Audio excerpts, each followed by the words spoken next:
พี่น้องเอ๋ยบุญกุศลที่ท่านเคยมันดอกเพียนทำขอจงนำสู้ศักดิ์หักษาบรรดาทานสุขสำล้านหอดเถ่าแนวบอดียามาพานขอพวกท่านจงได้เงินค้ำใส่ทุกวันขั้นเจ้าท่านบาทหนึ่งนั่นให้บุญหลังดอกไหลน้องท่านบาทสองให้บุญหลังดอกไหลเขาท่านบาทสามขอให้บุญของเจ้าน้ำป่องอย่าได้ห่าง ท่านบาทสีแม่นสิทำการสร้างให้สูมดามดอกดังใจท่านบาทหาขอให้ได้ตามสิ่งใจประสงค์เด้อท่านบาทหกอย่าได้ตกบกลงอันหมูเงินค่ำแก้ว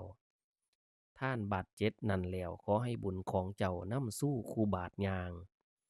ท่านบาทแปกเทศอันใดต่างๆแม่นค้าขายกะให้ได้กำไรนั่นดอกอย่างงาม ท่านบาทเก่าขอให้สุขสำล้านป่านวายูเมืองฝ่า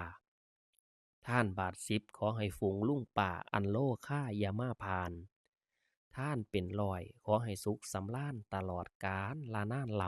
ำท่านเป็นพันขอให้บุญน้ำคำเป็นโพค่ำอันลำคาท่านเป็นหมื่นขอให้อยู่สุขขาย่ามขายขาให้ซืนบานท่านเป็นแสนเป็นล้าน ขอให้เป็นเศรษฐีมั่งมีเงินหลายหลายล้านสู่คนเด้อพ่อแม่เอ๋ยผู้ฟังเอ่ย